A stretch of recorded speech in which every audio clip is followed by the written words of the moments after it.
हमारे प्रधानमंत्री मोदी जी ने भारतीय जनता पार्टी के सभी कार्यकर्ताओं के सामने 400 पार का लक्ष्य रखा है और इस बार मैं कर्नाटक की जनता का 2 चुनावों के लिए आभार व्यक्त करना चाहता हूं। 2014 में भारतीय जनता पार्टी कर्नाटक की जनता के सामने आई। आपने 43%, 43% वोट के साथ हमें 17 सीटें दी, 17 सीटें दी। 2019 में दोबारा आए, आपने 51% वोट, 51% वोट के साथ 25 सीटें दी। मगर इस बार मेरी कर्नाटक की जनता को और सभी कार्यकर्ता को मेरा विनंती है कि 51% से काम नहीं होता, 60% और 28 की 28 सीटें भारतीय जनता पार्टी के गठबंधन को देना है। और मैं बड़े विश्वास के साथ कार्यकर्ता को बताने आया हूं, मोदी जी के नेतृत्व में भारतीय जनता पार्टी और जेडीएस का गठबंधन सभी 28 की 28 सीटें जीतकर कांग्रेस का अकाउंट नहीं खोलने देंगे। मुझे बताओ भाई, आप लोग सभी 28 की 28 सीटों के लिए तैयार हो क्या? अरे ऐसे नहीं बोलते, जोर से बोलो, तैयार हो क्या? बेंगलुरु शहर की सभी सीटें प्रचंड बहुमत से भाजपा जीतेगी क्या? यही मोड़ पूरे देश भर के अंदर दिखाई पड़ता है। इनका कारण है पसंदगी किसके बीच में? एक और नरेंद्र मोदी जी है, जिन्होंने 23 साल तक मुख्यमंत्री और प्रधानमंत्री के रूप में काम किया। 23 साल तक, और 23 साल में विरोध पक्ष वाले मोदी जी पर 25 पैसे का भ्रष्टाचार का आरोप नहीं लगा पाए। मोदी जी ने 23 साल तक पारदर्शिता के साथ, ट्रांसपेरेंसी के साथ इस देश को एक एग्जाम्पल सेट करने का काम किया है। और दूसरी ओर एक घमंडिया गठबंधन, इंडी अलायंस, ये भ्रष्टाचारियों का कुनबा। कांग्रेस शासन में 12 लाख करोड़ रुपए का घोटाला भ्रष्टाचार हुआ।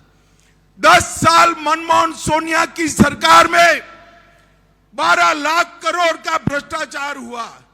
डीके शिव कुमार जी को तो भ्रष्टाचार से परहेज ही नहीं। मगर मैं जानता हूं कर्नाटक की जनता भ्रष्टाचार को पसंद नहीं करती। मैं एक के बाद एक घोटाला बोलता हूं।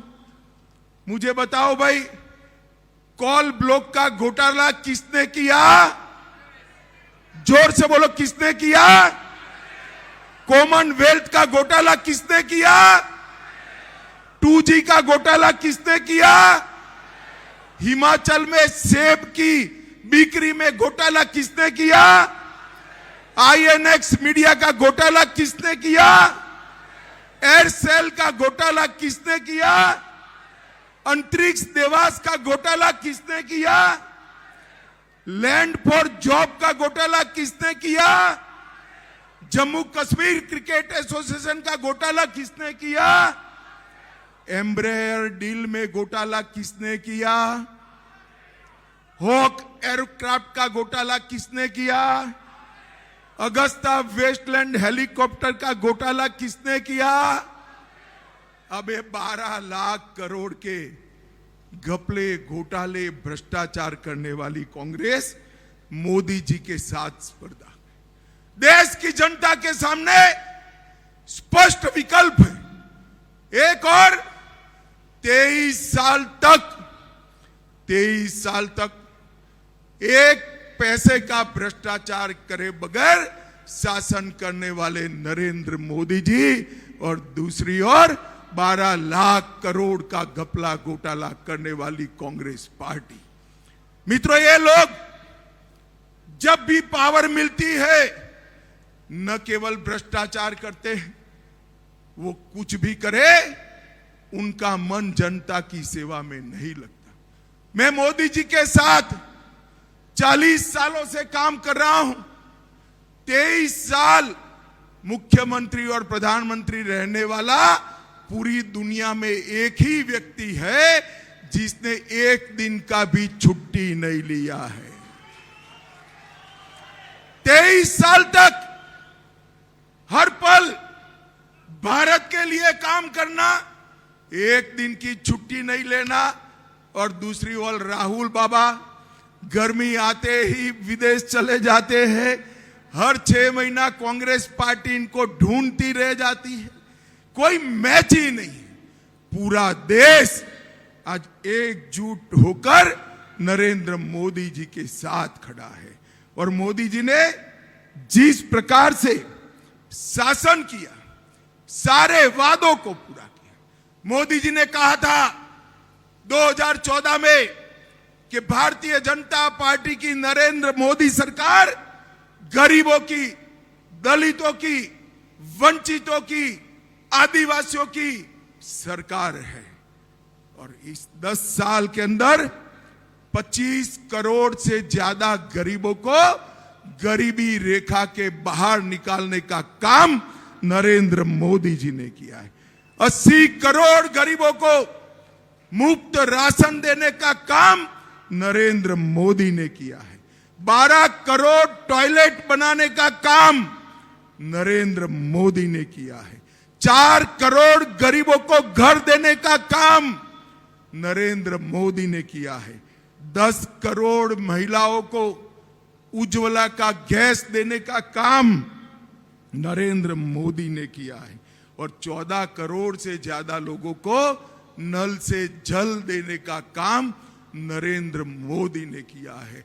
और 60 करोड़ गरीबों को 5 लाख तक का पूरा 5 लाख तक का पूरा स्वास्थ्य का खर्चा आज नरेंद्र मोदी सरकार देती। इस देश के 60 करोड़ गरीबों को नया जीवन, नई ऊर्जा और नया उत्साह देने का काम नरेंद्र मोदी जी ने किया है। और कई सारे वादे थे। कांग्रेस पार्टी हमारा मजाक उड़ाती थी कि 1950 से भारतीय जनता पार्टी का मैनिफेस्टो नहीं बदलता। और मित्रों, मैं आज बताने आया हूं, 10 साल के बाद मोदी जी जनादेश मांगने जा रहे हैं। 1950 से हमारा जो मैनिफेस्टो था वो पूरा का पूरा समाप्त कर मोदी जी आशीर्वाद लेने के लिए नहीं। मुझे बताओ कार्यकर्ता भाइयों बहनों, ये कश्मीर जो है हमारा है या नहीं है? अरे जोर से बोलो, है या नहीं है? धारा 370 जानी चाहिए, नहीं जानी चाहिए? एक कांग्रेस पार्टी 70 साल तक धारा 370 को संभाल कर देगी। और जब मोदी जी ने दूसरी बार प्रधानमंत्री बने 5 अगस्त 2019 को धारा 370 को समाप्त कर दिया। और उस वक्त ये राहुल बाबा पार्लियामेंट में मुझे कहते थे कि धारा 370 मत हटाओ, कश्मीर में खून की नदियां बह जाएगी। राहुल बाबा, ये मोदी सरकार है, खून की नदियां छोड़ो, कंकर चलाने की किसी की हिम्मत नहीं हुई है। कंकर आज कश्मीर सुखरूप भारत का अभिन्न हिस्सा बना है। मुझे बताओ माताओं, भाइयों बहनों, कार्यकर्ता भाइयों बहनों, एक बात बताइए, 500 साल से राम लल्ला को अयोध्या में अपना घर नहीं था। मोदी जी ने 4 करोड़ गरीबों को तो घर दिया ही दिया, साथ में राम लल्ला को भी टेंट से निकालकर मंदिर में बिठा। एक कांग्रेस पार्टी 50 साल से राम मंदिर के मुद्दे को अटका रही थी, भटका रही थी, लटका रही थी। मोदी जी ने कोर्ट का जजमेंट भी आ गया, भूमि पूजन भी कर दिया और 22 जनवरी को रामलला की प्राण प्रतिष्ठा भी कर दी। भाइयों और बहनों, इनकी तुष्टीकरण की राजनीति देखिए। रामलला अपने भव्य मंदिर में विराजमान होने वाले थे। 1000 साल में आए ऐसा पल था, सभी को निमंत्रण था। सोनिया जी को था, खरगे जी को था, राहुल बाबा को था, मगर वो नहीं गए क्योंकि उनको डर था कि हमारी वोट बैंक खत्म हो जाएगी। भाइयों और बहनों, डरता रहने दो उनको, हम नहीं डरते थे। डंके की चोट पर आज रामलला गगनचुंबी मंदिर के अंदर बैठे हैं और सभी लोग आनंद व्यक्त कर रहे हैं। मोदी सरकार ने पार्टीशन के वक्त और तब से अब तक जो शरणार्थी हिंदू, बौद्ध, सिख, जैन पाकिस्तान, बांग्लादेश से आए थे, मुझे बताओ भाई, अपना धर्म, अपने परिवार की महिलाओं की आबरू बचाने के लिए, सम्मान बचाने के लिए जो वहां से यहां शरण में आए, वो हिंदू, सिख, जैन, बौद्ध भाइयों को नागरिकता देनी चाहिए या नहीं देनी चाहिए? मोदी जी सीए लाए, इसका विरोध करते थे, मोदी जी ने सीए भी समाप्त कर दिया, नक्सलवाद और टेररिज्म को समाप्त कर दिया।